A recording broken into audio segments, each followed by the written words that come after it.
Welcome everyone to the Spirit of the Time Zoomcast. Thank you so much for joining us on this Friday, March 20th, our 50th time travel experience. And today is an emotional one as we will have our own Joe Lanzisero flying with us right at the top of the hour.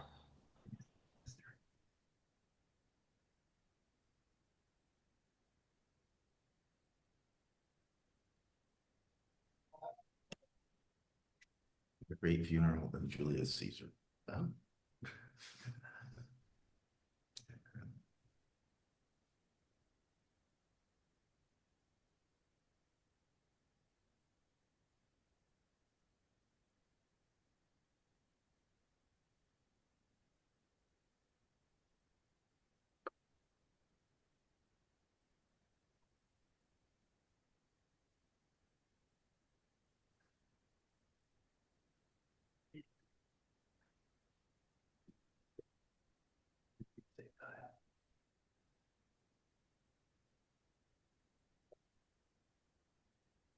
no, it's obviously no, that's weird though.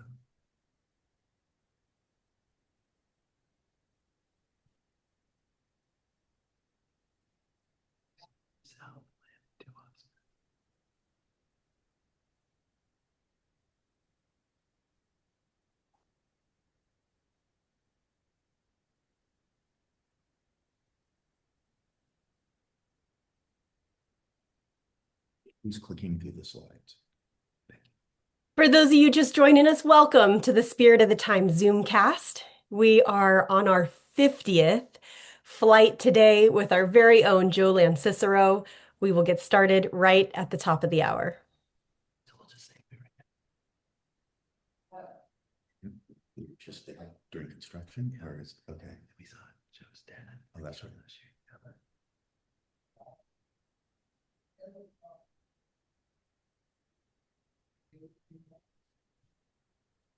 This is the Davy Crockett arcade. Davy Crockett. Yeah. The arcade was. Oh, I hear dad's name.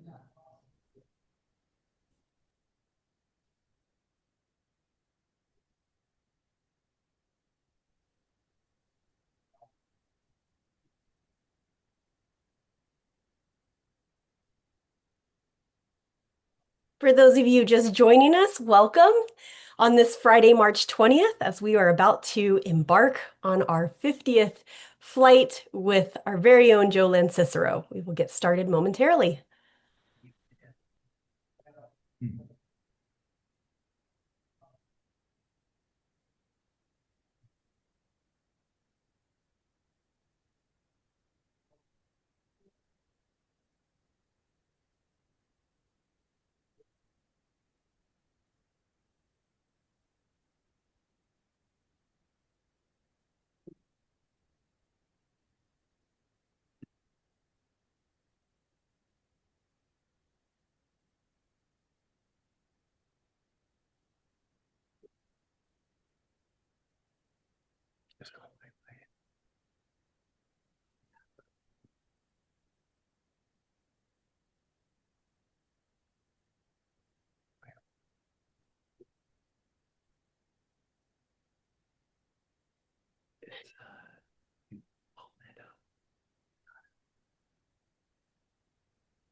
Welcome to Zeitgeist Experiences, formerly known as Zeitgeist Design and Production. I'm Becky Kiefer, Studio Director. Here inside the Zeitgeist Creative Studio, imagination rules and time is always of the essence. This is where, for over 16 years now, immersion artists like Ryan Harmon, Joe Lanzisero, and the world's top experience designers study the past and spend the present envisioning the future of world-class location-based entertainment, or what we like to call UXIRL, user experiences in real life. The Spirit of the Time Zoomcast offers a sneak peek behind the themes. Almost every month, we move you without a ride system, inviting one incredibly talented and influential colleague aboard our time machine. We set the controls for milestone moments in that person's career and attempt to unravel the mystery of what makes a guest experience timely yet timeless. And because we're live, you can type questions into the chat box, and our passenger will answer them after the 60 to 90-minute journey. Today marks an historic milestone in the Spirit of the Time's own history. Not only are we about to embark on our 50th time travel journey, but our guest is our host, and our host is our guest. Permanently stepping down from his co-hosting perch after 50 amazing flights and sliding into the passenger seat today is none other than our very own Joe Lanzisero. Not your average Joe by any stretch of the imagination. Joe Lanzisero is a former Disney animator, a former senior vice president at Walt Disney Imagineering, a published author, an in-demand speaker, and a prolific illustrator, designer, and art director who has seen some 9 billion of his creations come to life over the world. We are also proud to call Joe a close friend and travel companion over these past 7 years, that he's lent his wild creativity and signature giggle to our daily lives here at Zeitgeist. With a tear in my eye and a lump in my throat, thanks, Ryan. It's now my pleasure to introduce today's Time Machine pilots, Zeitgeist President and Chief Creative Officer Ryan Harmon, and iconic former Disney Imagineer and past time travel guest, Tom Morris, along with the only citizen Burbank police have ever questioned for drinking and drawing, Joe Lanzisero. Hey, welcome back. This is a big one. Yeah, we really just got big back from the construction site. Yeah, Disneyland. we were just at Disneyland 1954, maybe No, early 55. Was it early 55? Yeah, it was just a few days before it opened. Right. And we It's met got dust on her. but we met the nicest guy over by the Davy Crockett Shooting Gallery in Frontierland. His name was Angelo Lanzisero. And he told us he had all these games and shooting pinball. He had this thing called Shoot a Bar. Or Shoot a something Bar. like that. Yeah. And it was an arcade thing that was at a series of arcade machines. Right. In the Davy Crockett arcade that was there Right. for decades. So cool. And apparently it was Joe's dad. Joe's dad. Yeah, who would have known? That's like, woo-woo kind of stuff. But Joe, hello. Hello. Am I there? Can you hear You're me? there. Good to see There you. you are. It's weird, Joe, after 49 flights with you sitting right here, it's really weird to see you now over here. But We'll get you. it's yeah. I'm seriously, I'm teary-eyed. It's amazing. 50 of these journeys, with some amazing people who I owe a debt to, like Tom and others who've sat in this chair, and imparted their wisdom on the world. And it's an honor now to be sitting here. And as I've been saying to you and Becky and others, it's a little bittersweet. Yeah. Because it's a big time for me. I just turned 70. Yeah. Congratulations. Thank you. At the beginning of this year, I made it official that I'm retiring, but not. Wow. I mean, and we'll talk more about that later. Yeah. So this is really, really special for me today. So we should jump into it because I want to say this is going to be a little different because I've worked with Becky and we put together quite a few visuals and a lot of Disney fans, their artwork that has never been seen. And I may have the Disney police knocking on my door after showing. I think they have more important things to do. Yeah. I would hope so, but All right.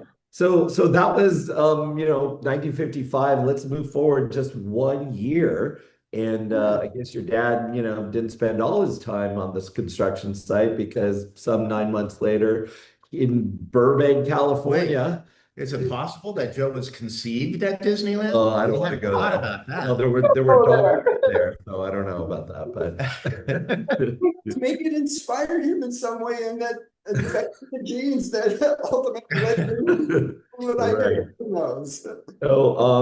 So you were born right here in Burbank. You attended Burbank schools. You got to grow up with some pretty amazing kids and sons and daughters of famous people, it sounds like as well. Yeah, Burbank, sleepy little Burbank, I think provided a safe haven for us, especially in the late 60s and early 70s. And I think that promoted creativity. I mean, we didn't, we weren't, you get on your bicycle first thing in the morning and drive around. There were no cell phones, whatever, but it was this safe place, weird but safe because it was suburbia, and it was well documented by my friend Tim Burton in many of his films, having grown up in Burbank. But I think Right. something about growing up in that kind of environment, and especially for me, because I lived not far from the Disney studio. I grew up, every Sunday night watching Walt. After my dad had worked on that little piece of Disneyland, every year we went either at Christmas or during the summer or both. As well as going to all the other Southern California theme parks like Berry Farm. There was a great beachside amusement center called Pacific Ocean Park. And I think all of these had a deep effect on me. I was an impressionable little kid, but it was formative. It was part of, growing up in Southern California and in Burbank. And Burbank had just become somewhat iconic from Rowan and Martin's Laughing, Oh, live from right. beautiful downtown Burbank. Oh, that's where Johnny Carson got And it. Johnny Carson, Right. Everyone knew that show came from Burbank. So it was a sleepy little safe community that had kind of, this very high profile celebrity. Yeah, worldwide. Bob Hope also was very closely associated. Yeah, the airport's named after him. Yeah. Wow. So wait, Joe, tell us about this moment we're seeing here, because we're in your garage and you are actually taking money from kids to play machines that, arcade machines that your dad is storing. Is this an entrepreneurial thing, or tell us about It's a this? side gig. So, as it's been established, my father had an arcade business, which basically, he was in the entertainment business. He provided entertainment. He had so our garage was always filled. He had a warehouse in downtown LA, but then he would bring things into the garage, to work on them. And so we always had pinball machines and those claw games and all those great arcade games from that period. Had those little rocky horses that were in front of grocery stores. Oh, yeah. So you can imagine, I had the most popular. Now, did you have a laughing Sal? Did you have a laughing Sal? No laughing Sal's. Okay. That's too creepy. Being a rather enterprising young person, I would charge my friends and neighbors to come into the garage and play the machines because I knew how to do the free play on them. Oh, right. Nickel in my pocket and then do the free play on the machine. That's great. And you would do puppet shows and drawing, and you were a pretty creative kid, right? It's like so many of the people that have been on the Zoomcast sitting in this seat, I think you had to be kind of weird and a little out there, to ultimately. So yes, yeah. So like others, I did puppet shows, built puppets, put on shows in the backyard, did magic for friends' birthdays and things, all that kind of weird crap that. Yeah. Fireworks shows? Did you do fireworks? Oh, of course, I still do fireworks. Oh, that's right. Every year he makes me go buy a firework. Yeah. So wait, so you're 9 years old. It's 1965, and your life changes. It looks like you were introduced to the drums. How did that happen? And tell us about that. My mom claims that while I was in her womb, she could feel me kicking and playing the drum. It it was one of those, I always was banging on things. So finally, I think my parents just got sick of me, my mom, of, going into her cupboard and banging on pots and pans. So they bought me a drum set. And then my parents, God bless them both, they promoted all my weirdness, and encouraged me. So they bought me a little drum set, and starting in, I think it was 1966, because I was 10 years old, I started taking drum lessons. Oh, okay. And I play to this day. I just played the other night. I mean, it's one of those things, and it plays, as we'll find out in a moment, it plays a very prominent role in how I got into Disney. Oh. And was Mickey Dolenz a big influence and hero at that time? He was for me, because I was younger than you, but I was also into drums. But my parents knew better than to get me a drum set. I think they got me a snare and a cymbal or something, and that was enough. Yeah. But Mickey Dolenz and Ringo, right. There you go. There you go. I think, like any drummer my age, we were probably inspired. I was inspired by Ringo. Yeah. I remember watching him on the Ed Sullivan Show.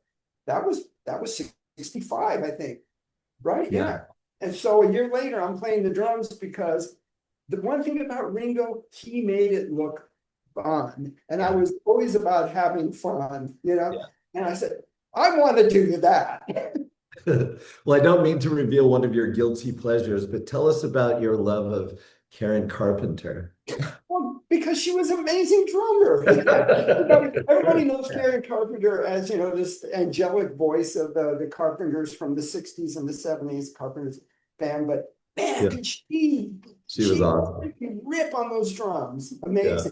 In fact, one year, they had these drum, the different drum things, and the surveys. And she won one year over John Bonham from Led Zeppelin. What? Yes. In the vote of that year, Karen Carpenter won over John Bonham. Anyway, we should move on. Add that to your fun facts. Yeah. So 1974, you could have graduated high school early, but you chose not to. Tell us why. Because I had three passions growing up. Okay. Art, music, and I was involved in theater, like going back on those shows and puppet shows and things. And so I had enough credits to graduate, but I said, why should I graduate? I'm having so much fun. My second half of my senior year was art classes, drama classes, and the music, the bands, being in the bands. And crazy as it sounds, I was a yell leader, but I was the only male yell leader of. That was smart. So how many of the girls did you date during that period? Well, I just got to start every day in a room full of young girls wearing leotards and gym shorts. Okay, is it better way to start your day? That's sad. That's sad. All right. Nice. Okay. So you were working, at this time you were really interested in animation, it sounds like, and you had this dream of the classic Icarus story and bringing that to life. Yeah, Ryan, there were, like I said, I had these two passions, music and animation, because I loved Walt and the watching the animated films. And I was working on a short little animated film, very crude. And this is just Super 8 camera with the little... jury, like so many other kids my age who were trying to do it. I just jury rigged a Super 8 camera to try to make this little film. At the same time, I'm playing drums, and a mutual friend introduces me to this guy, John Debney. And John Debney was starting a band. Now, John Debney, who is now a very famous composer, music composer, you look him up, he was nominated for Academy Award for The Passion of Christ. Amazing guy. And his father, Lou Debney, was a producer at the studio and did some direction too. Had been there for years and years and years. Lou was the nicest guy you'll ever meet. Everybody loved Lou. And Lou and I, of course, just hit it off. So so I was in John's band, and you know, I would show Lou my drawings just like today. I was continually doing my sketches and my you know, caricatures of people around band members, and it was during that time that Lou said, you know, they're starting this program at California Institute of the Arts because so many of the old guys are retiring, and unfortunately some of them are passing on, and they feel that there's this need to replenish the, you know, the pipeline. And so I was kind of interested, but you know, I also had dreams of being a rock star. Because you know, animators sit in a little room, you know, all day working on the drawing board. Rock stars travel the world and have throwing panties at them. So when you're 19 years old, it's like, which one am I on?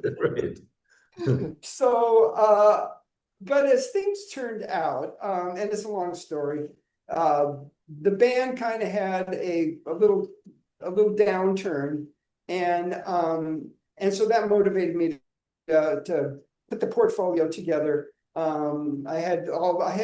was, for the 2 years in high school, I did the yearbooks and I was on the school paper, so I had all those drawings that I did there. And then I had all the stuff from the film that I was working on. And I used to build Christmas decorations for my parents' lawn, these very elaborate Christmas decorations. So I had little models and things of all that. So I put my portfolio together and I sent it off. And surprise, surprise. And I think, thank you, Lou Debney, I got into this program. And Becky, why don't you put up slide number 2? Yeah, tell us about the class that roared in room 113. Here we are. And that's me in the striped shirt, if you didn't recognize me, because I used to have hair. And, but you still wear stripes. This was an amazing class. In this picture is John Lasseter, who's up there doing the crazy thing over Brett Thompson's head. John Lasseter, of course, went on to start Pixar and literally changed the animation world through that. The guy sitting down on the ground with the horn rim glasses, that's John Musker. And John Musker, of course, went on to do Little Mermaid, Hercules, Moana, I mean, numerous films. Again, kind of changed the industry. Right above him there, the guy with the mustache and long hair, that's Brad Bird. And Brad Bird did multiple live action films, great animated films, Iron Giant, one of my favorites, great film if you haven't seen, Ratatouille, and of course the great Incredibles films for so yeah, it was quite a group. At the time, we were just a bunch of kids who loved to draw, loved animation, loved Disney animation. Now, remember, this is before the internet, before, you know, there were books on all these people. But we were so geeky that we would sit around and go, wow, you know that scene in Lady and the Tramp where, you know, they're eating the spaghetti? Well, that was animated by so-and-so. And then, I mean, we were so geeky. And so I often said we learned as much from each other as we from, you know, the professors. It was an amazing time. Now, is this the period where you and Tim Burton would go to Chuck E. Cheese and drink beers and watch the animatronics? Yes, Tim Burton was lived in Burbank, and so and we did not live in the dorm. Most of the people you saw in that lived at home, right? They lived in the dorm, but Tim and I still lived in sleepy old Burbank. Tim was living above his grandmother's house. Okay. Actually, it was her garage, and he lived upstairs. Very Tim Burton, and and so we would carpool every day back and forth to CalArts together. So that was Tim part of that class? Yeah, why is he in the photo? Tim was one year behind us. Okay. Yeah, that year behind us also had a lot of amazing people in it. In fact, Becky, do you have that other picture from my reunion? Paul Rubens, yeah. Was Paul Rubens in that class, in the earlier class or later class? Who? Paul Rubens. Pee-wee. Oh, he was in the acting school. Wait, Joe, which one did you say? The same photo? The one from my 50th anniversary. Oh, yes. Stand by. Okay, yeah, so we recently, that same group that you saw in that previous picture, we had a 50th anniversary back in October. Okay. And it was really something for all of us to get together. And it was a blended group. No, not that one. Never mind, Becky. We're gonna run out of time if I keep. There we are. Okay, so this is us 50 years later. There's John Musker in the orange shirt. That's Brad Bird on the lower in the lower line on the far left. I'm on the far right. In the back is John Lasseter there. Next to him in the green shirt, that's Chris Buck, who went on to direct all of the Frozen films. So yeah, this is quite an esteemed group. Jerry Reese there in the front row. Jerry, of course, was a guest here on the Zoomcast, and an amazing artist and person. And yeah, so there we are, 50 years later. Crazy. Wow, that's amazing. So when was that reunion? Just past October. Yeah. So 1979, you graduate and you get invited to Walt Disney Studios to be a Disney feature animation apprentice. Tell us about that. Yeah, well, so it was an interesting time because there were, as I had mentioned earlier, a lot of the old guys had either retired or had passed on. We were fortunate. We got the apprentices we were taught by or mentored by Eric Larson. He was one of Walt's 9 old men, but also the gentlest, sweetest human being you'll ever meet. And he was perfect for all these crazy, over energetic kids coming in, wanting to change the world, wanting to change animation, because we felt like, all the post-Walt films weren't any good, and that the current films, and there's also kind of this weird rivalry happening within the studio. Don Bluth and his group had arrived a little before us and had a style of animation that a lot of us didn't care for because it was more naturalistic, and we liked the cartoon stuff. So it was a very interesting time there. It was a transition time because we really were transitioning out of that old guard into the new guard. A lot of those people that I mentioned, would ultimately rise up and create some amazing films. So again, I just want to be conscious of the time here. Becky, I just to prove to people, I really was an animator. I worked on, bring up the slide number 3.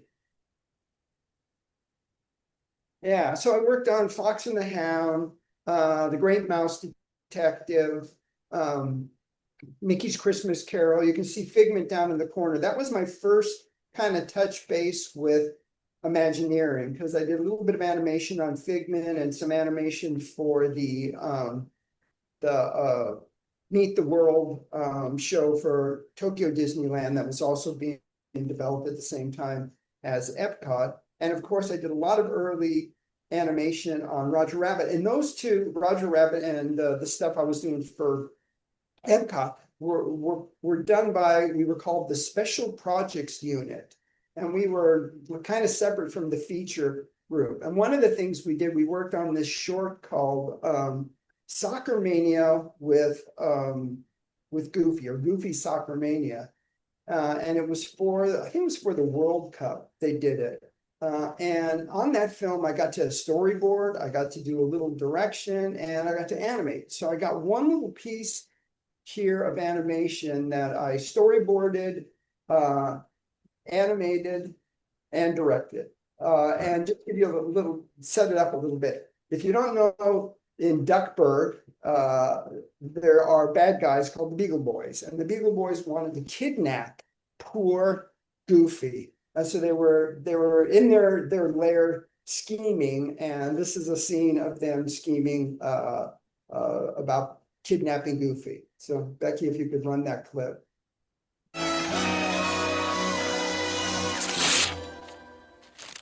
That sports Goofy's getting too good for his own good.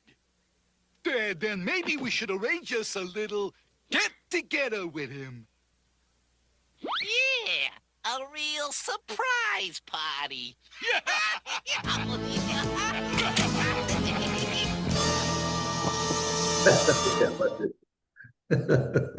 So were you key animating that? Not just you weren't just in betweening, you were doing the key Oh, no, animating? I that was all my animation. Yeah, that's Yeah. great. Were you working with was it Dave Mitchner who was running that group then, or was he just with the Epcot? He was running that group, but that particular the little short that we were doing, we were actually being mentored by Ward Kimball. Oh, wow.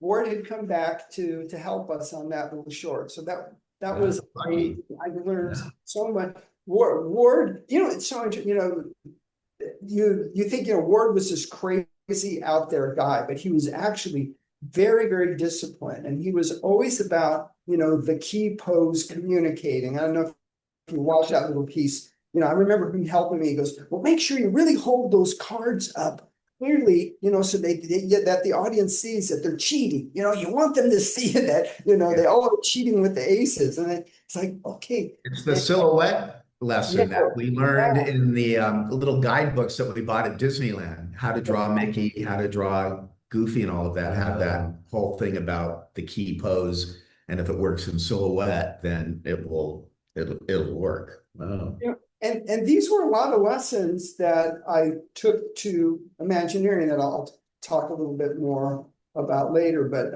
yeah, so that was maybe the highlight of my time at Imagineering, but it was also during that period, excuse me, at feature animation, I meant to say.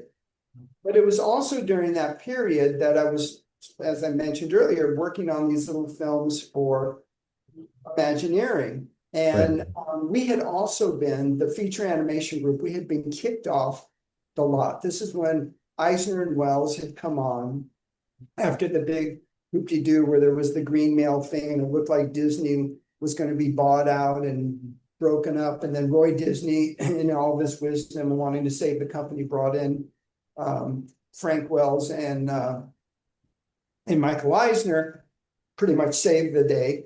But one thing they thought, well, they were never, at least initially, and we know how that's changed, we're not that enthusiastic about animation. So we were escorted off the lot to across the street from Imagineering.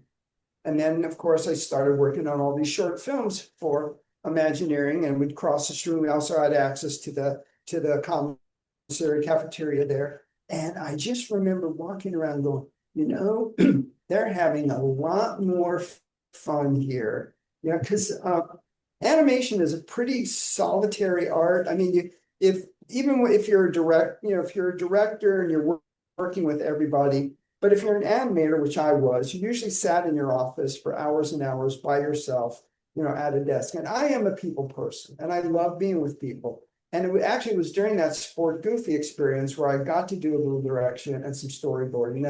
And then subsequently, this one little film that I did for Imagineering called Suited for the Seas, same thing. And I got to work with some of the Imagineers.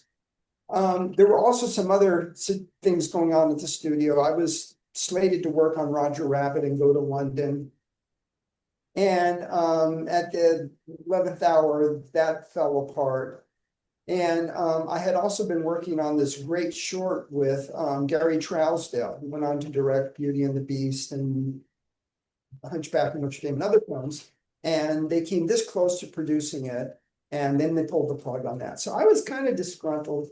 And a friend, a mutual friend, Tom knows him, Brett Thompson, who was also in that picture, CalArts, said, I know this guy, Tony Baxter. He's really high up on the chain over at Imagineering. You should go have dinner with him. So I went, had dinner with Tony Baxter, and brought along my portfolio, stuff I'd been working on. And Tony said, you should show this around Imagineering. So I brought it over to went across the street, brought the portfolio and gave it to this woman named Peggy Van Pelt and Mike Morris. And Peggy and Mike showed my portfolio around, and a day later they made me an offer. Wow. There. And I said, okay. And so on Friday afternoon, I remember packing up my few boxes of stuff, and Monday morning crossed the street and started at Imagineering. Wow. That's amazing. And that was in 1987, the same year I started. So that was awesome. So what were some of the first projects they put you on? Because it sounds like you were kind of the cartoon guy at WD. Well, yeah, I two of my first projects were formative and also kind of established who I was at Imagineering, because there were a lot of super talented people there, as we all know. But one of the first things that was a really quirky little thing, they wanted to redo the Tiki Bird show at Walt Disney World. And remember, it's Michael Eisner and Jeffrey Katzenberg, and they had all their big movie stars who they brought in. They were making all these films with all these favorite people. So they wanted to change the Tiki Birds into celebrity birds. So Becky, slide number 5. Yeah, so I did all these sketches, and they were all based on different voice characters from famous people. Like the guy in the middle, that was Rodney Dangerfield. Of course, down in the corner, that was Siskel and Ebert birds, like, you know, the guys commenting on everything that was going on, and then the bird on the fan there, that was Bette Midler, a Bette Midler bird. Oh, right. So but this wasn't the show that they eventually did under new management, right? Oh, yeah. This never got realized, but for me it was great because Marty Sklar loved it, and Marty, for all those of you who don't know, of course, I don't know if you're watching this Zoomcast, you have to know who Marty was. Marty was a big champion of me, and I think I have to thank Marty a lot for, you know, seeing more in me than I saw in myself. And Marty always promoted me, and he loved this show. And I remember him asking me to put together a little binder with all the drawings from the show, because he was going to be on an airplane with Michael Eisner and Frank Wells, and he wanted to show them it. And so it was after that people kind of took notice of me. And then the next first project I got to work on, Becky, if you could go to slide number 6, was Typhoon Lagoon. And I see Mr. Chris Ronco there. Hello, Chris. Hi, Chris. Hi, Chris. Thank you, Chris. So they had this children's area, which has kind of been laid out, but Chris asked me to come up with a lot of little character pieces for it. So I came up with all these little, you can see little bridges and little fountains and things. And then Chris just asked me to like come up with little gags for around the park. And I got to say, thank you, Chris. I learned so much, because this was like my first real project of having to think about operational things and how to stage things in a theme park, how to work with the operator. And it was a fantastic experience working with Chris Runco, who was a great early mentor to me at Imagineering. Thank you, Chris. Wow. Okay. And then is it true you got to work on Splash Mountain? Yes. So first I worked on Critter Country at Disneyland. I think that's you made the sign. I did. That's yeah. So Tony asked me to do some again, kind of like what Chris asked me to do, you know, kind of come up with fun little character things around the land, little signs and benches and stuff. And what's interesting, the sign in the center that says Critter Country, they took that same sign, and now for the new Bayou Country, they just slightly changed it, but it's still my design that's out there today. Cool. And so after doing this, I got to do the Splash Mountain in Tokyo. Oh, Tokyo. Okay. And in fact, some of those illustrations there were from the Splash Mountain in Tokyo. And around that same time, Michael Eisner was trying to build a relationship with the Muppet, because Jim Henson was looking at his legacy and looking at, you know, what he really wanted to do. And he thought, you know, having an alliance with Disney, maybe even selling the company to Disney would be a good thing. And I guess he and Michael had a relationship. So we started working on projects for Walt Disney World. We were going to do a whole Muppet land. that had the Muppet 3D, which ultimately got realized. But we were also going to do a Muppet movie ride, which would have been super fun. Becky, that's slide number 8, if you want to bring that up. So again, I got to work, great writer, Michael Sprout. We got to work with the Henson artists and writers. Michael Frith was the art director at Henson, great guy. Learned a lot from him. And it was going to be super fun where you got on this little Omni mover and then you first saw the finished film and then you would turn the corner and see how the Muppets would do it. Right. It was myself and a super, super talented guy, Marcelo Vignali. And I don't know if Marcelo was watching today, but again, another tip of the hat. Marcelo was one of the most incredible draftsmen. And it was during this period working on the Muppet ride and some other little projects with Marcelo, and there were a couple other artists, Guy, also very well known in the industry. Oh God, why am I'm pulling a blank because I'm old and I'm talking too fast. Anyway, it was a formative time for me, and in terms of really developing my drawing skills. And even to this day, I mean, any of you, I see Jeremy Hoffman there. Hi, Jeremy. You know, another fantastic cartoonist, drafts person, and he'll understand you're never satisfied. I mean, I carry my sketchbook with me every day, and I'm still trying to perfect my drawing. I still want to get better. There's this great story about the famous artist Degas. And it is said, whether it's true or not, that on his deathbed, Degas said, "I only wish I had learned to draw." And that's kind of I mean, it's one of those lifelong things where you have to continue, learning your skill and getting better and better. Yeah, wow. So around this time, I remember at WDI, I was working on Winnie the Pooh ride that was going to go back by Small World. And then suddenly they announced, no, this Roger Rabbit movie's coming out, and we're going to do a whole new land based on Mickey and the characters. And then I heard of this guy, Joe Lanzisero, who was heading it up. So tell us about your first foray into actually leading a whole team at a big new land at Walt's Park. So fortunately, I was young and naive. I was getting myself into. And tip of the hat to Marty for championing me to take on this assignment to lead the creative team to create a whole new land at Disneyland. Imagine. I know. You were partnered with Dave Burkhart. You got partnered, right?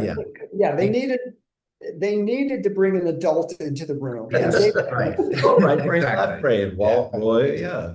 And looking back on my career, I had a handful of incredible mentors. I mentioned Chris earlier. Of course, Eric Larson and others but Dave Burkhart was a great mentor because he came from Disneyland and he knew, again, operations, and he was friends with all the operators down there.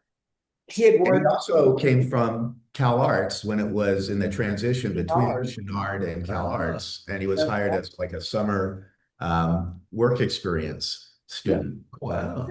Yeah, he went to the field and did field installation and art direction for Walt Disney World on the submarine, along with Tony Baxter. Wow, we got to get him on there.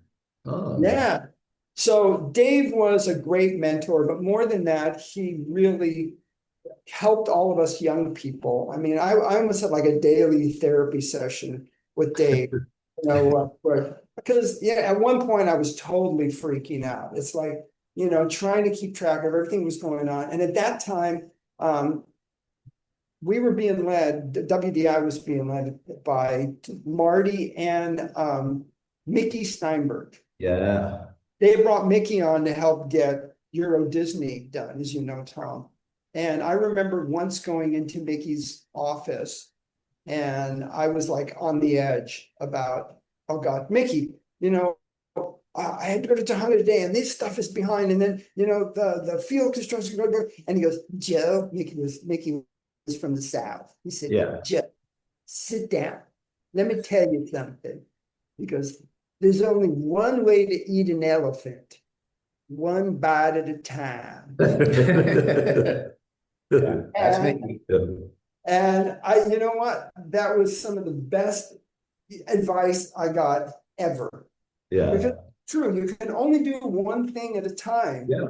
And especially, on projects like that. So it really taught me, you have a task today. It's this task. I'm going to finish this task and then move on to the next one. And Yeah. it was also something that Jim Henson said about, know the things that you can affect and know the things that you can't affect.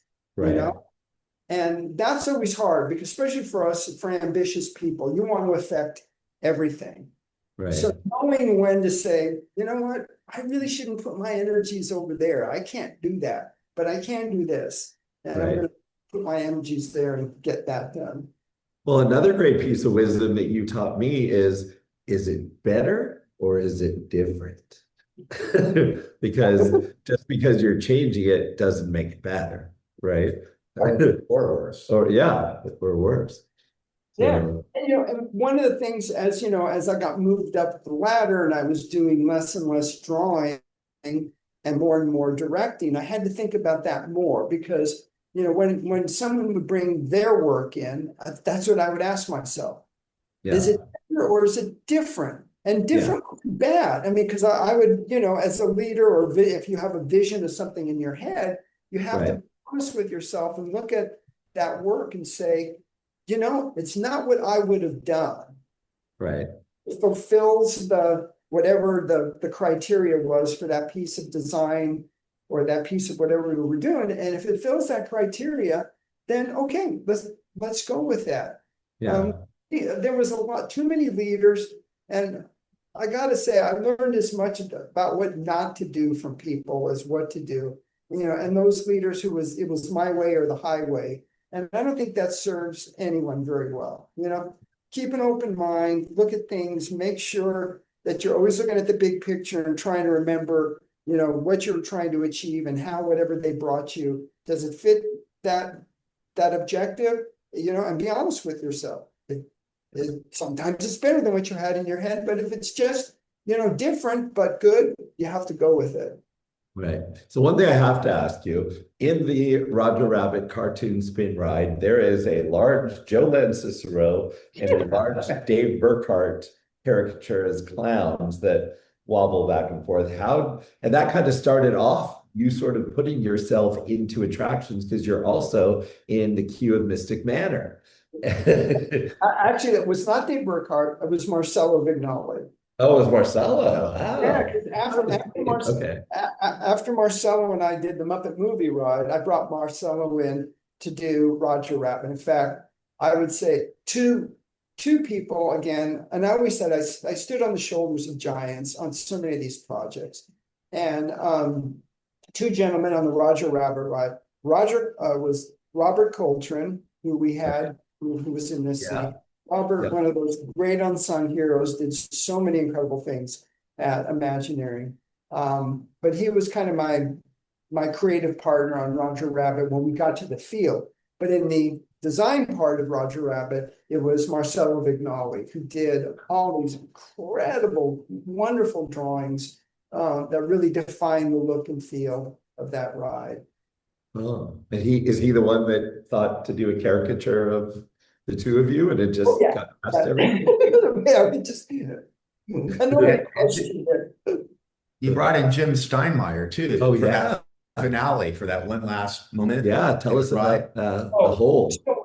Great story. At the very end of Roger Rabbit, we wanted you to go through in the movie they had portable holes. Roger Rabbit would throw the portable hole against the wall, and then you could go through it. So we wanted to create this moment where you go through the portable hole. That Roger Rabbit throws. So at the time, we had this gentleman who was in charge of technology. His name was Bran Farron. And so we said, well, we got to call Bran in. He's brilliant. He will figure this out. So he came back with this incredibly complicated, technical solution solution for where we were going to fly up a scrim and turn a projector on and move a wall out of the way. And it's like, oh my God, we can't do it. And then at that time, Jim Steinmeier, who was also on the show sitting here, he built magic. He was a magician and built props for famous magicians. Yeah. Brought Jim in, and I told Jim, I showed him the sketch. I said, this is what we want to do. So Jim goes away, and the next morning comes back with this little paper model about this big, and it's got a little mirror here and a moving wall here. And he goes, because it's going to be very simple. He goes, the mirror will extend the wall to make the wall look like it continues on. He goes, and then we just move this other wall out of the way, and you'll just go right through the portable hole. I go, what? That's simple. And so One piece of one mechanical piece. Tony was in charge of, Disneyland at the time. And so he was basically our boss. So I explained it to Tony, and Tony was very skeptical. Well, I don't know if that could work. So we built a full-scale mock-up out at Tahunga of the portable hole scene. And I put Tony on, we had a little rolling cart. I go, okay, this is the right vehicle. I put Tony on the little rolling cart. And we rolled him in, and the wall moves out of the way. And we just all stood there. It just worked so well. And Tony's, do that. Wow, that's a great story. So 1994, you're working on Mermaid Lagoon and Arabian Coast. You're over in Tokyo, starting your kind of Tokyo career. Tell us about that a little bit. Yeah, it was an interesting period because after Toontown, I started working on Mermaid Lagoon and Arabian Coast for Tokyo Disney Sea. Becky, can you put up 16 and 17?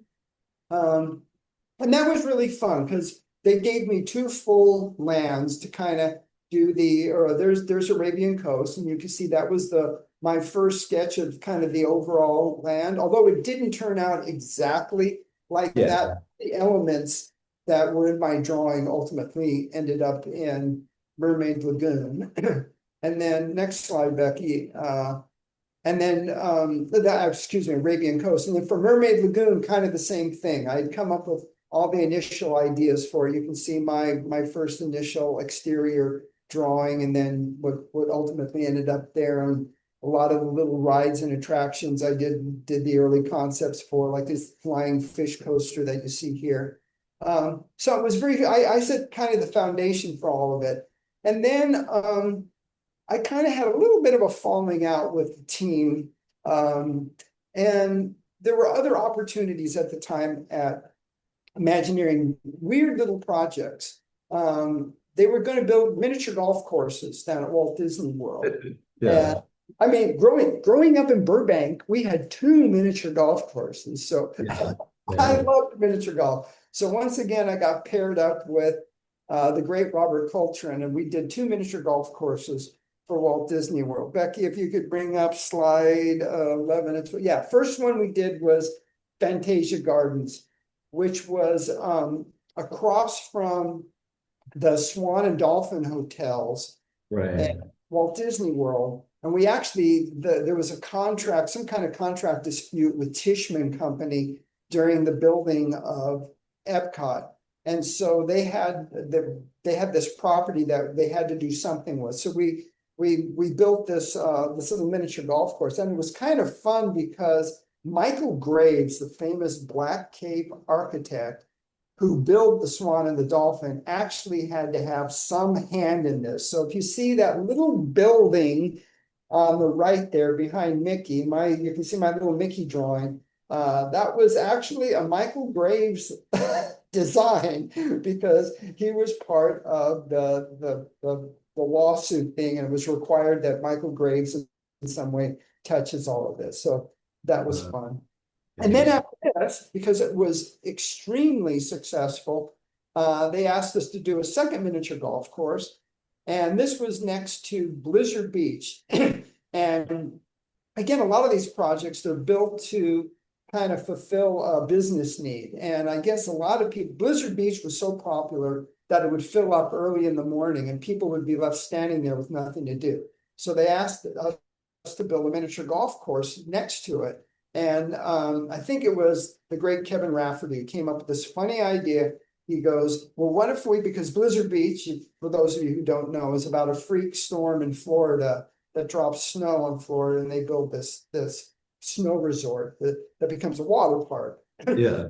Oh, well, wouldn't it be fun? Because who would love to play in the snow would be Santa and Santa's elves. So Winter Summerland, the story is Santa wanted a place to vacation, when it wasn't Christmas time, they weren't working on toys.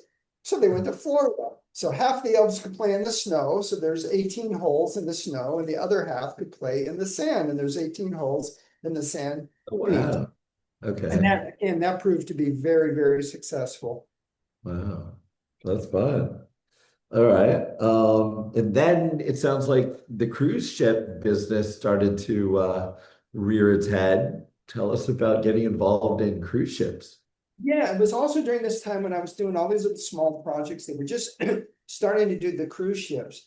And Michael Eisner wanted to go into the cruise business. And they were trying to redefine the cruise business for the Disney family audience. They had the big red boat for a while, right? Right, which was interesting because I actually went on, Disney sent me on a cruise with my then young daughter, my ex-wife, to kind of suss out, what their programs for children were all about. And I remember coming back because it was pathetic. They had, at the time, they had already lost the license for Disney, and they were licensing Warner Brothers characters. And they had Warner Brothers characters walking around what used to be part of a casino that they brought in some game tables and some little plastic toys for the kids. And I remember coming back and writing the report. I go, the bar isn't low, the bar is non-existent on these cruises. So I got to work on designing the initial kids areas for the magic and the wonder. And then they also asked me to look at other elements and areas around the ship where we could add some Disney touches, because initially the design was being led by DDC, which was the Disney design company. They were the guys that did the hotels. Right. And a lot of them were businessmen. They were a little gun shy about doing too much Disney stuff on the ships because they knew they had to appeal both to traditional cruisers and to the Disney market. And I remember going to this first meeting, they told me for the first kids area, they go, don't brand it, just make it. It was a giant toy box, And I remember sitting in the meeting with Michael Eisner, and Michael Eisner coming in and going, where's the Disney? He goes, this is a Disney cruise. And he didn't say this, but I remember thinking to myself, you know what? It's kind of like if you go to McDonald's, you expect to get a Big Mac. I mean, brands have an identity that you have to meet an expectation. And they were gun shy about meeting that expectation. So back to the drawing boards, we ended up doing a kids area that celebrated a lot of the stuff that they were doing at that time. It had Buzz Lightyear. Then we did like a fantasy pirate ship that was based on Peter Pan. I had the alligator from Peter Pan in it. And so that again, another good lesson about, understanding the brand and how to incorporate the brand into things that weren't theme parks. And that also served me well because, of course, fast forward, I ended up being in charge of 2 of the cruise ships, entire design, and in hotels and other things that I did, how to really think about guest expectation and how do you fulfill that expectation in different things, not just in a ride, but, things like a cruise ship. This was kind of that shadow period in the Imagineering timeline where the company was second guessing itself about building other theme parks. Remember, there'll be no new theme parks. We're just we might do a second gate, we're in a location where there's only one park, but no new theme parks. We got to figure out, regional entertainment, Club Disney, Disney Quest, that kind of thing. Right. And even with Disney Quest, we were struggling to keep the Disney in it at one point. And so there was definitely a faction that was in the company. It was after Frank Wells had passed away. And Michael's job was basically putting the Disney back into all of these proposals that were coming in that were being driven by other people outside of the typical Imagineering leadership. And they were saying, you know, dial down the Disney. Yeah. So that's a perfect segue into the next project that I worked on. Becky, can you bring up slide number 13? This is a very little known project because during that time, as you said, Tom, they were trying to figure out, you know, are we going to do new parks around the world, regional entertainment? So I was on this team, came up with this crazy idea to do this traveling show. We called it the Disney Fair Extraordinaire, and the idea was, and it was going to have to move around the world because they wanted to do something portable where they could drop it in different parts of the planet and give audiences a taste of Disney, and then use it as kind of a test bed to figure out, you know, how guests would react to the Disney product, and mostly in Asia. So we built this crazy show.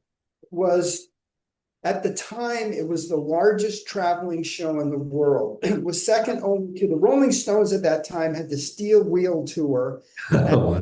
And I think they had something like 50 containers and trucks that were moving it around, and we had 60 containers. Wow. And in fact, we brought in this guy he had just done the Phil Collins tour, and he was going to help us. And people, we brought on people from Cirque du Soleil to help figure out how to make this thing more portable. Anyway, in the end, they got some learnings. First we played 2 venues in the United States. Then we traveled it to Asia. We were going to do Shanghai, Singapore, Hong Kong, and Taipei.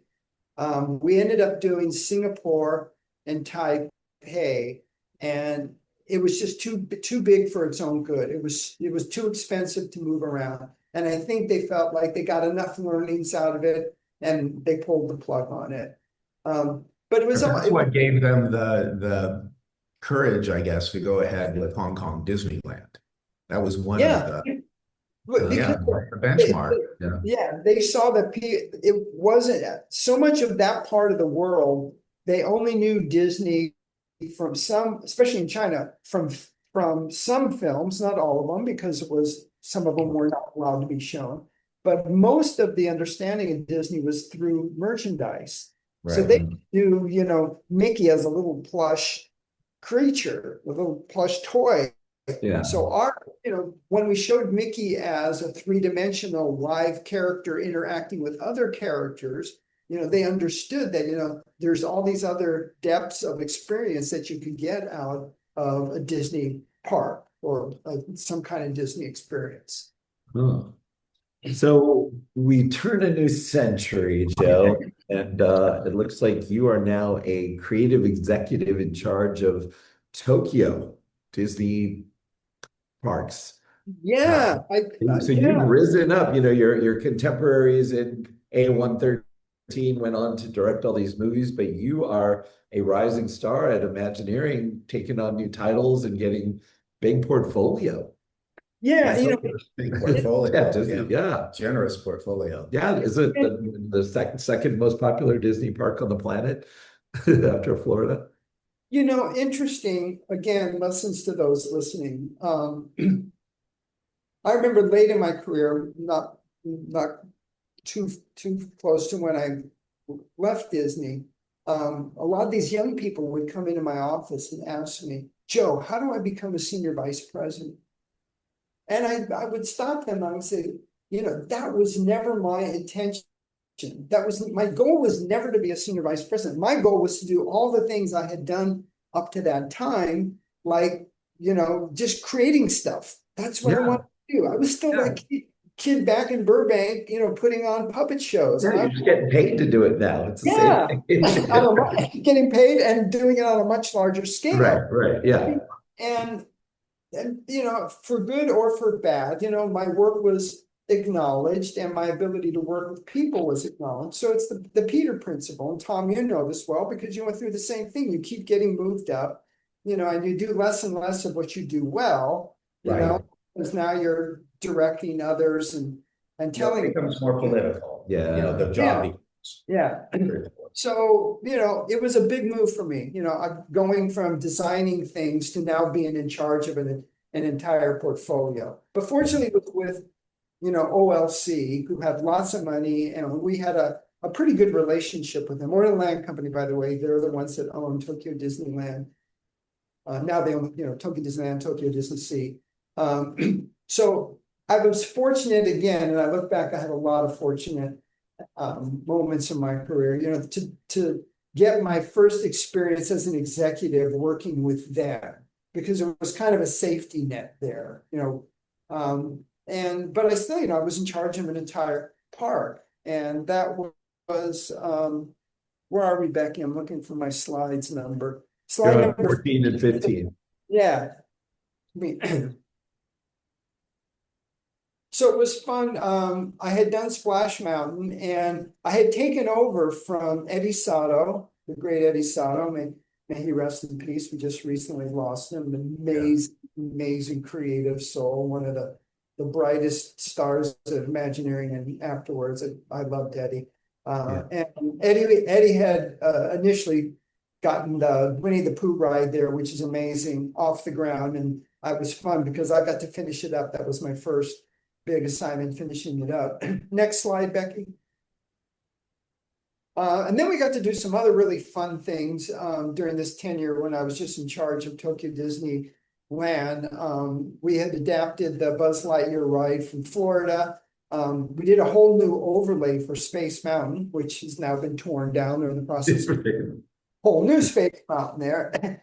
And then we did this fun Monsters Inc. ride, which is unique to that park, where you get this little flashlight. And again, Chris Runco, who's in the audience there somewhere, tip of the hat to Chris Runco for helping us make that work. It was a good lesson there. Initially, Oriental Land Company didn't want it to be a game, even though they wanted the guests to have these little flashlights. Oh. And something Joe Garlington, who was also on the show, who's the master of gaming, he told us, he goes, the second you give guests agency, you're they're going to expect a game with some kind of scoring and some kind of interaction where they know what they're doing. So we had to go again, Oriental Land Company, I got to give them credit. They knew it wasn't working. We closed the ride. We brought Chris Runco on, and Chris went to Tokyo and kind of retrofitted the whole ride to where your flashlight had a character face and a color on it. And then we gave a lot of the characters and props the little hard hats. So your objective, now you had an objective, a clear objective of what you needed to do. You had the flashlight with your character on it and a little helmet that you were looking for. And then there was all kinds of fun cause and effect things. When you put the little flashlight, characters would pop up. So it really made the experience into, it wasn't really a game because it wasn't scoring, but it certainly had an objective, and you knew why you were there and what you were supposed to do, which was a good lesson. Yeah. So then you went back to the other park, and you added Indiana Jones, Raging Spirits, and the Meet and Greet, and Tower of Terror at Tokyo Disney Sea. So in 2001, they gave me Tokyo Disney Sea, which was kind of bittersweet because I had worked on the initial park. I had walked away from that portfolio. A lot of the work that I had initially, birthed had, come to fruition in the park. They had built things I designed. And I was really close with the Kirk brothers, with Tim, who was also on our show, and his brother. And unfortunately, that was a weird time. Those were the Paul Pressler years, and these guys had just developed the most beautiful park in the world. And he didn't like the idea that they had spent so much money and they created this gorgeous thing while, they were, same Imagineering group, were building California Adventure and struggling because they didn't have the budget that Oriental Land Company had given the group to do. And Tom doing Paris, I could gate also. That was a very strange time. We could spend a whole hour just talking about that. So the Kirk brothers were out, and they gave me the resort. So I felt it was an honor, but again, it was kind of uncomfortable. but I knew I had an assignment. My immediate assignment, because the park was very popular, was to get more capacity in. So we had to quickly get, a bunch of attractions in. Becky, can you show slide 18 and 19?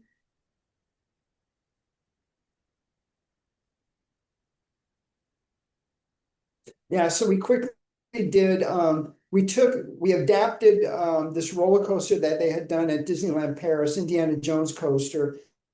But we called it Raging Spirits because it was going to be in the South American jungles next to the Indiana Jones ride that they had in the park. I mean, we really rushed to get that into the park. And then the next big thing to get more capacity, they were building Tower of Terror. So we did our version of Tower of Terror, which was fun because we got to create a whole new story for it. It was this eccentric collector, Harrison Hightower, Is it Joe Rody? Who was played by Joe Rody. We based the character on. Little Shariki. Little Shariki Atunde was the evil cursed statue that he stole that caused all the mayhem in the attraction. And then we went back in. They had the Sinbad ride, which was very elaborate, but again, the story was hard to follow, and it didn't know if it was a cute ride or if it was trying to be swashbuckling like Pirates. So and this was fun. I got to work with Alan Menken, who wrote the music for Mermaid with his then partner, Howard Ashman. But Alan Menken came in and wrote a little song for us. And again, tip of the hat to Marty, because Marty was, he always said, music is a great connective tissue in these rides. Perfect example is Small World. Even Pirates, you come out humming yo ho, yo ho. So we added a little song to it, and it was follow the compass of your heart. It was very cute, very touching, and it really changed that attraction. Really by adding that music. Well, perfect segue, because 2007, you moved off of Hong Kong Disneyland. Right. You come in and you called upon a guy named Danny Elfman to help you create what many believe is the last great non-IP Disney dark ride, Mystic Manor. So tell us a little bit about that and why they didn't do Haunted Mansion and creating the first Toy Story Land and all that fun stuff. Yeah, I guess I'd kind of gotten this reputation as the guy you call in to fix things. I don't know, but it wasn't broken. The fact it wasn't broken, Tom. Tip of the hat to Tom. You guys created what I thought was the most beautiful parks. The backdrop with the mountains behind it there in Penny Bay. The loving recreation of Disneyland from '55. I mean, it was a gorgeous park. But again, it was during those Paul Pressler years where Paul wanted to spend the least amount of money possible to try to make it a Disney experience. And people knew, there were expectations with the Disney experience. Where's Pirates? Where's Small World? Where are these things? Well, I think one of the last things that Tom and your team did was Small World. So they were starting to fulfill that promise. We had to fight like hell to get on the menu. Yeah. It was challenging because that was kind of the last group at that time that was not thrilled with Disney IP. And we had to fight for that because they felt it was too cute and they were trying to appeal to an older audience, getting families with young kids, but it wasn't getting the young adults or anything like that. So when it was kind of ironic, we were proposing Disney IP and even Pirates of the Caribbean, they were like leery about doing it. You had led the design. I think with Tim Delaney, they had done this incredible Pirates Land that was going to be part of the expansion. But again, for whatever reason, I think cost came into it. And Tom, you probably know the story better than me. That didn't get built. So I got the assignment to, add capacity to the park again. And they wanted to do a lot, but we didn't have a lot of money to do it. So again, have to tip my hat to Robert Coltrane, because at this point, when I had Hong Kong, I still had Tokyo Disney Resort. I was doing Tokyo Disney Resort. I was doing Hong Kong. And then they, on top of that, thank you very much, Jay Rizzullo and others, they asked me to take on the design of the 2 cruise ships that Wing Chao had started. This was the next generation of cruise ships, the double-sized giant Disney Fantasy and Disney Dream. So I was now in charge of 3 portfolios. And I remember there was one year where I did 5 trips around the world where I would start either in Tokyo, do my reviews in Tokyo, go to Hong Kong, do my work in Hong Kong, fly to Germany, Papenburg, Germany, where the ships were being built, and then Papenburg back to the United States, or do the opposite, start in Germany. With all due respect, were there no other living, breathing, capable people at WDI at the time? Like, why burden you with 3 major portfolios? Good question. I don't know. And at the time, your ego drives you. I was okay at this point, and hindsight's always 20/20. You look back, and if I was a sane person, I would have immediately said no to all of it. But ultimately, I did. I was at a breaking point, and I went into Bruce Vaughn, who was then our creative leader with Craig Russell. I called them both in. I said, I'm not doing a good job. I said, I'm spread too thin. I said, and I'm looking across the 3 portfolios. And after some discussion, we decided Tokyo was the one because it was pretty well oiled machine and was moving along. So I said, let me give up Tokyo and just focus now on the cruise ships and Hong Kong. And it's important to note that Marty had left the company or had become the ambassador. And so he kind of out of the picture in terms of leadership role at that time, around 07 and 08. So that could explain some of the slight that was going on at the time. So why didn't they do Pirates or Haunted Mansion? Why did they force That's a you? long story for another time. So the main thing was, now you remember, and Tom knows as well, the park was half owned by the Hong Kong government. In fact, they had the 51% holding. Okay. Disney had 49% holding. So they really had the last voice in all this. And they wanted to have bragging rights. They knew they had gotten in the fact that there was going to be another park in Shanghai. And they knew they wanted to have bragging rights to have attractions you could only find in Hong Kong. So I have to thank them for that, because initially they wanted just to put the Haunted Mansion in. Oh. 2 reasons why we didn't do that. We had this professor from UCLA, from Asian Studies, who was part of our team, a consultant to our team, helping us, keep things culturally relevant. And he explained to us that singing Happy Ghosts wouldn't work for the Chinese.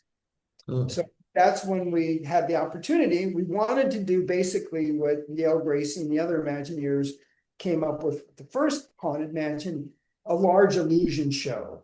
Have a lot of fun the same way they did creating illusions. Great magic. But now we had even more technology at our hands that we could use to create this. So just backing up a little bit to give a little more context to the overall expansion, we had the same budget that they had for Cars Land that they were doing at the same time. And Cars Land, as you know, had the great ride that Tom worked on and Chris Runco and others. And then two other smaller rides, the Luigi ride, well, it was called something before Luigi, and the little Manor ride. And I think they had about $500 million to do all that. We had the same budget, but we knew one of the things, our criteria was the Chinese are counters. They like the idea of value, that they're getting a lot for their money. And I remember the kind of rival or other park in Hong Kong was Ocean Park, and looking at their guidebook and their map, they would count things like drinking fountains and restaurant attractions. So our assignment was to get as much stuff as we could for $500 million, and I was pretty proud of what we came up. You got three land. You know, we got the 3 rides in Toy Story Land. We got the Grizzly coaster in Grizzly Gulch with a water play area, and then we got the photo op area and the Mystic Manor.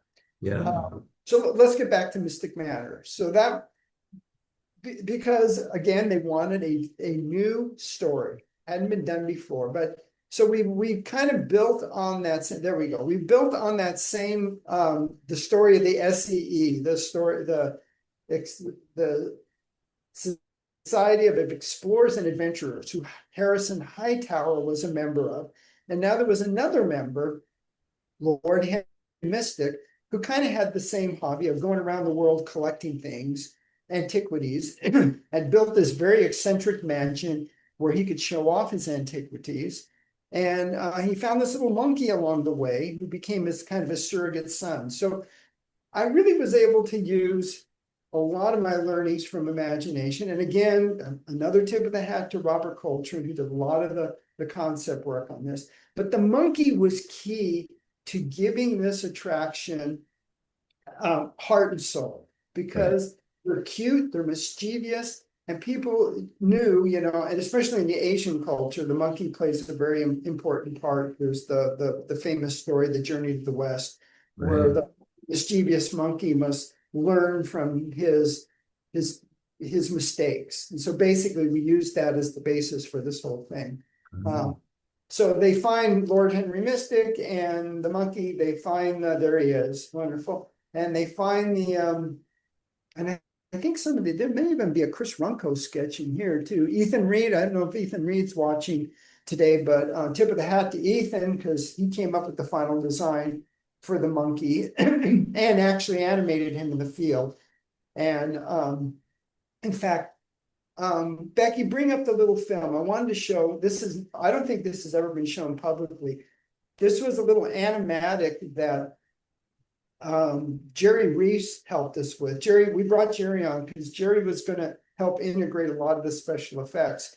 And the finale scene in Mystic Manor is a really interesting mix of projection, practical sets, animation, and show action equipment that we blended in a way that was pretty seamless. And Jerry, we had to create a little animatic to figure it all out beforehand. And I don't know if Becky can get this to run.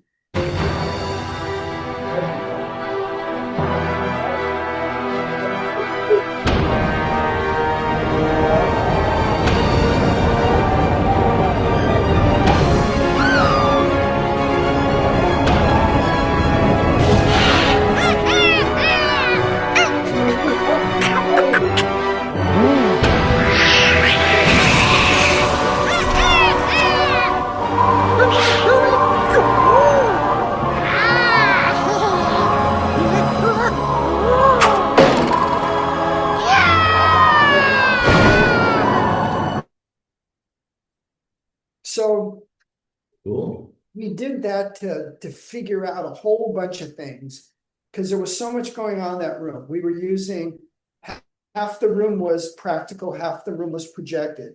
Part of the room was show action equipment. We had an animatronic figure in it. The monkey was all CG at that point, but we wanted to make sure the monkey looked exactly like the monkey that was the animatronic monkeys that you saw earlier. So that little piece of there we go. There's some great imagery from the attraction. So how'd you get Danny Elfman involved? So that was another one of those very serendipitous moments. That the year before we started construction on the expansion, we showed it off at D23. Which is the big Disney fanfare. We had the model set up down in Anaheim, and Danny's agent, this very eccentric gentleman by the name of Richard Kraft. Yeah, Richard Kraft. Richard Kraft. You guys know Richard. Huge Disney fan. Oh yeah. In fact, he had this giant Disney collection of things that he bought over the years. you had this great auction. Anyway, so Richard saw the model, and I guess at that point in Danny's career, he wanted to stretch out and do different things. So Richard told Danny that we were doing this new version of the Haunted Mansion. And I remember sitting in my office, and I get a call from Richard Kraft. Hi, Richard. Yeah. Blah, blah, blah, blah. I represent Danny Elfman. Danny would be interested in working on your project. And next thing you know, I'm in a meeting with Danny. We bring Danny over and we show him the model, which, we had done a beautiful, tricked out model. And I mean, it wasn't even a question of, it was just, he was in.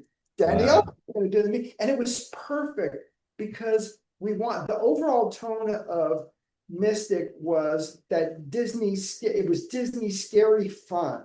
I remember, again, if Ethan Reed is there, we were talking a lot about, we were using Tim Burton's The Princess Bride, the Corpse's Bride film, because it had this wonderful balance. It kind of took place, the backgrounds were kind of real world, the characters were caricatured, and it was scary fun, which we felt was perfect, which is like the Haunted Mansion. Yeah. It's not gory, it never really scares you a lot, but it's got an eeriness to it. And Danny brought the perfect balance with his music. And it 30 years earlier on Journey into Imagination, I was just, very low on the totem pole on that. And it came time to figure out who's going to do the music. And I think Sherman Brothers had written the melodies already, but scoring it, was up in the air. And so I suggested Danny Elfman, who was only known from Boingo Boingo as the, lead for Boingo Boingo. Boy, did I get laughed at. Whoa. I got laughed at. It just shows you how far the company, has evolved since that time. Well, you and Tim Burton were on the same wavelength because he had heard Oingo Boingo and brought Danny in to do Pee-wee's Big Adventure. Anyway, we should move on. Where are we going? So one thing, there's that saying, if I had $1 for every whatever, you helped create Duffy the bear. Sadly, under employment at WDI, so you don't get any residual checks or anything. But tell us about that. Yeah, Becky, bring up slide number 20, if you wouldn't mind. Yeah, so we were, again, this was back on Tokyo Disney Sea.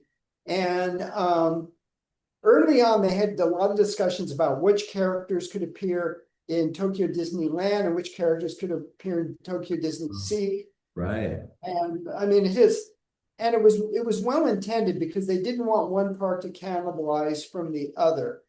Of course, that's all changed now. All Disney parks are just about IP everywhere. Disney characters, It doesn't matter if it's Animal Kingdom or, whatever park, you got to put Disney characters in it, which is a little sad. But anyway, I'm not going to go into that.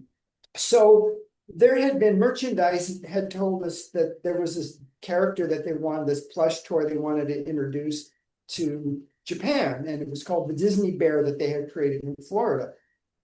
But it didn't have any backstory to it. So Scott Hennessy and I, we'll talk more about Scott in a second, we knew that we wanted to have a signature character for Tokyo Disney Sea and wanted to use it as a way to bridge bringing other characters into Tokyo Disney Sea. So we came up with this idea that Minnie had created this little stuffed bear for Mickey because, of course, Tokyo Disney Sea, Mickey went out to sea, and she would give him this little bear in a duffel bag, so Mickey would have her love with him while he goes off on adventures.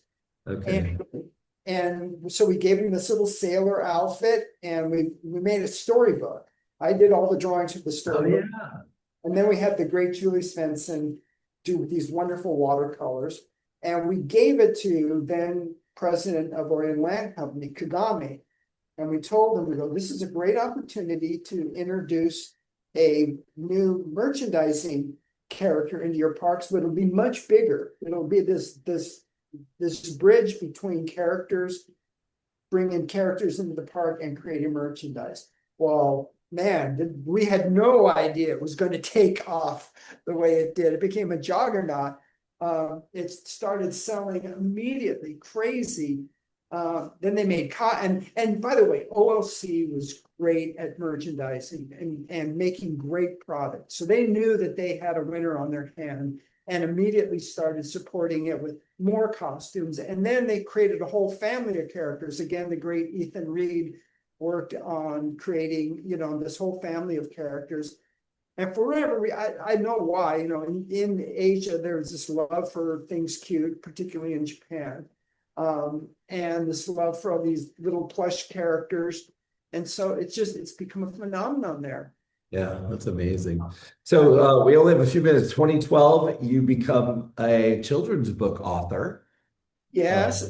The first book with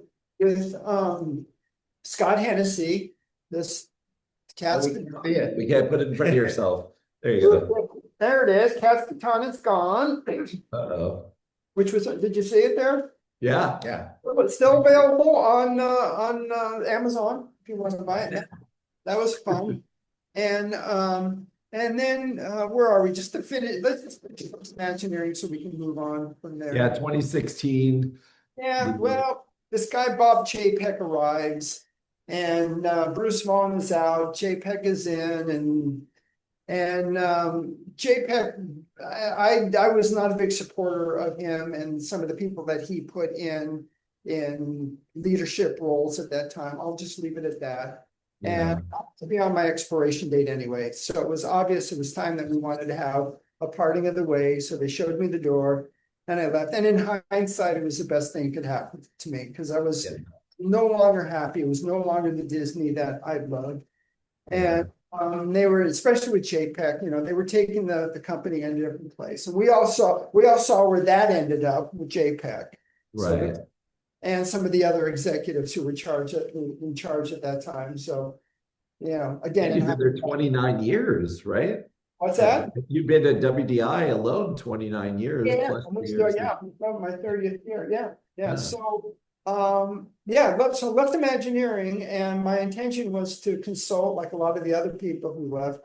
But I had a long friendship and relationship with Phil Hedema at the Hedema Group. And Right. Phil, for those of you who don't know, Phil was in charge of creative at Universal for decades. And in fact, twice he tried to hire me away from Disney. And we always kept in contact, and we would have lunches together. And I remember, after I left, I was going to consult, but I get this call from Hedema because they heard that I had left, and they had gotten this big project in Korea.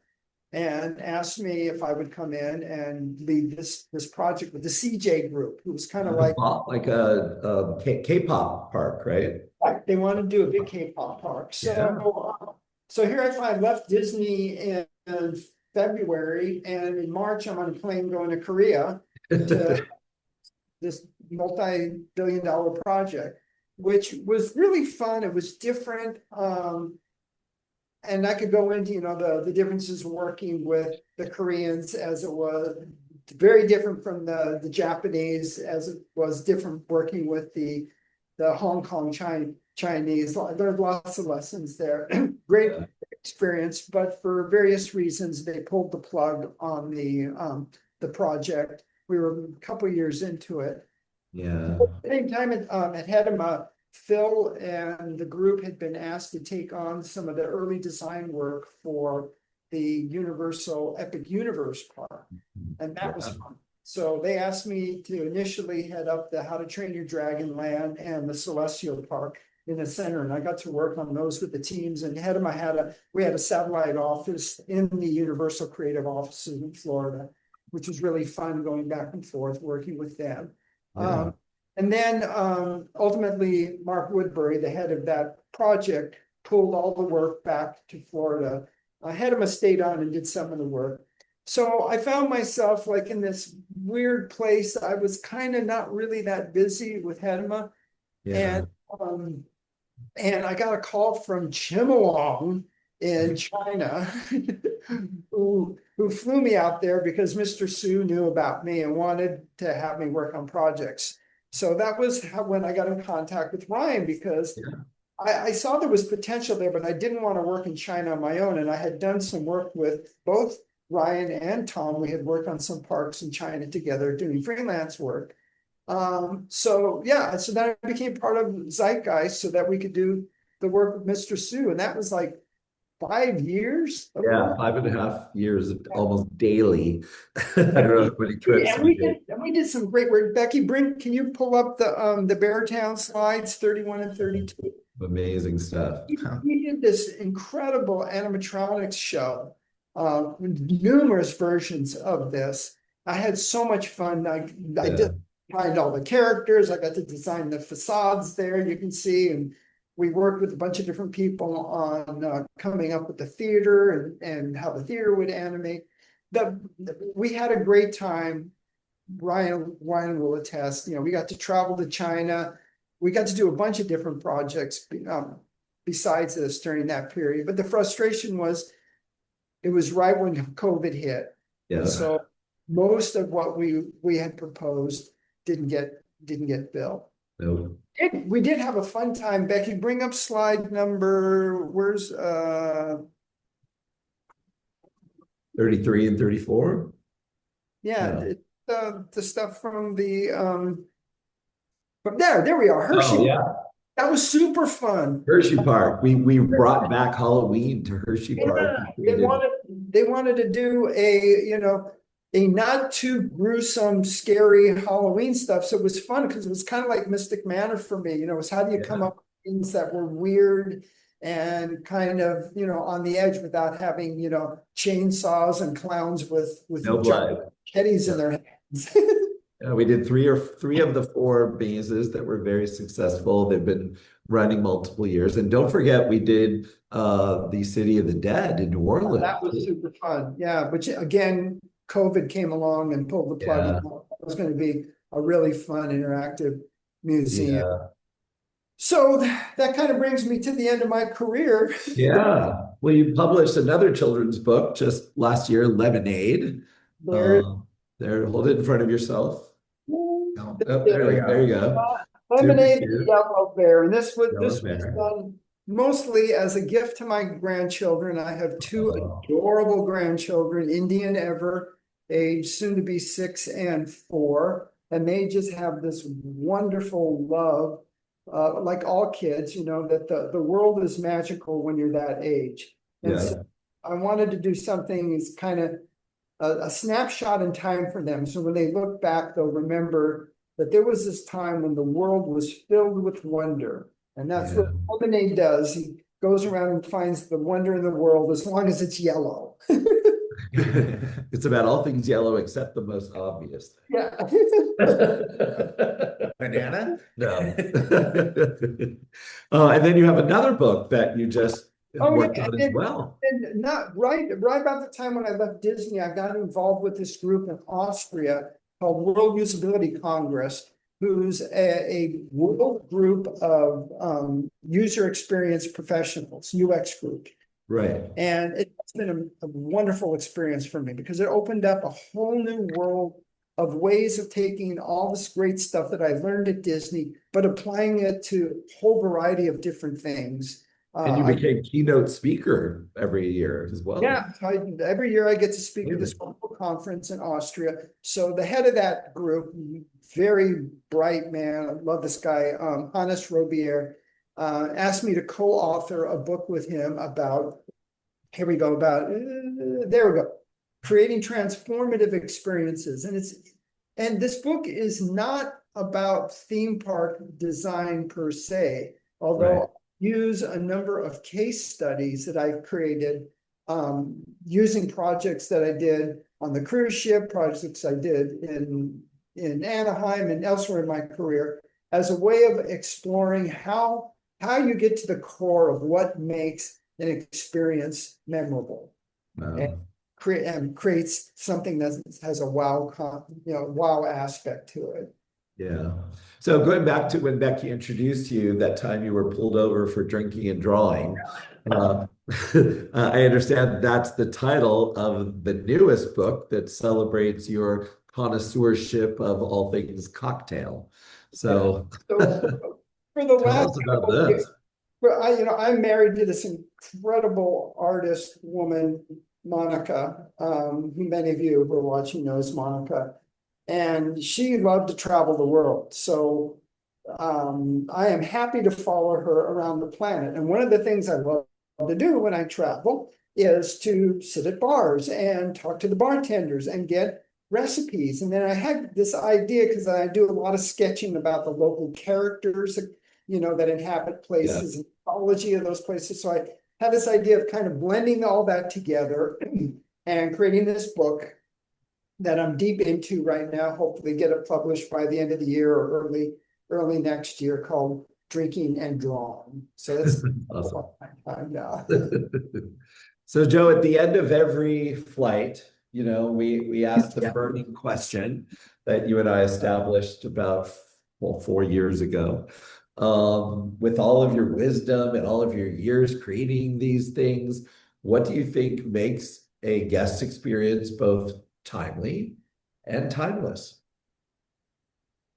So I'm going to go back to Marty again. And Marty always used this great quote about Walt and said that Walt had one foot in the past and one foot in the future.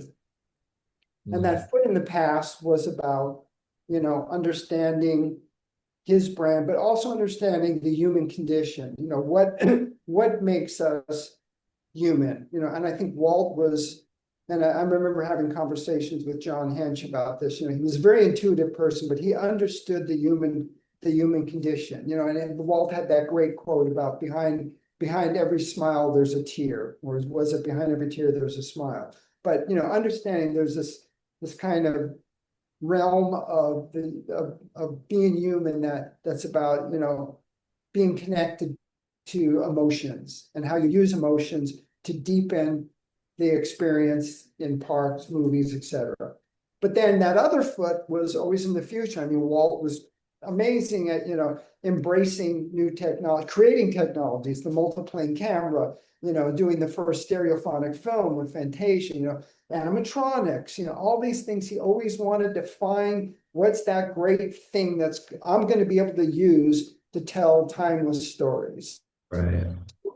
So for me, it's finding that. And then relevant to today, with all the talk about AI and a new technology, I think it's something that we need to embrace. There's a great new book out. I'm trying to make this fast. If you're familiar with and some of the people on here know that I've talked about this elsewhere. Michael Pollan is a famous author, had a TV show, and he's got a great new book out called A World Appears, and it's all about consciousness and what makes us conscious, and goes deep into this whole idea of consciousness. Stay with me here because this connects back to AI and what we do, and one foot in the past and one foot in the future. And I'm just going to read a little quote from Michael Palin. He says, "Feelings are the language in which the body talks to the brain. We forget that the brain exists to keep the body alive. And the way the body gets the brain's attention is with feelings. So if you think feelings are at the center of consciousness, it's hard to imagine how a machine could rise to that level to have feelings. The other reason I think we're not close is that to AI becoming feeling is that everything that machines know, the data set on which they're trained is information on the internet. They don't have friction with nature. They don't have friction with us. Some of the most important things we know are about person-to-person contact, about contact with nature. This friction is what really makes us human. And I think that goes back to what Walt was talking about having that one foot in the past. Yeah. I'm going to thank you for having me on the show today. My wonderful stay here on You've had an amazing career. You're Fantastic career. I would say of all the people we've had on the show, there's probably nobody who's had as much of their imagination realized here in the real world. I mean, $9 billion in built projects, Joe. Amazing. So Thank you. we applaud you. Thank you. Thank you all. Thank you Thank you all for staying on. I figure, this is my last time on the time machine. I would get upset with Ryan when I was like, Ryan, we're going over. We're past our time, but today I said, yeah. And Joe's not really retiring. As Walt said, he's just getting started. Right. As long as there's imagination left in Joe's head. So, so yeah, thank you, Joe. Tom and I are going to go. I don't know what we're going to do. We're going to go to 1956 now. Yeah. Check that. Well, we have to go back to 1955 because I love something. Oh, geez. All right. Well, say hi to your dad. Say hi to Bob. Tell him I love him still. All right. Well, thank you. So everybody stick around. We'll be back with Q&A. Adios. Thank you, everyone. Thank you. Thank you. And we hope you enjoyed the flight. Thank you so much to the irreplaceable Joe Lanzisero for his years spent co-producing and co-hosting this Zoomcast, and for agreeing to be our 50th passenger today. If you have questions for Joe, stick around for our live Q&A in just 60 seconds. On behalf of Zeitgeist Experiences, we thank you for spending your Friday afternoon with us on the Spirit of the Time Zoomcast. If you enjoyed the journey, please check out all 50 of our time travel adventures on our YouTube channel or under the Zoomcast section at zeitgeist-usa.com. And they're also available as podcasts wherever you listen, so please tell your friends. With Joe's departure and 50 flights in the can, our future is certainly uncertain. Ryan and I plan to take the time machine a year or two forward in the next few weeks to determine where we go from here. So keep your eyes on your email and socials as we hope to welcome a new co-host and some exciting new guests in the weeks and months ahead. So until then, we thank you guys so much for being here with us.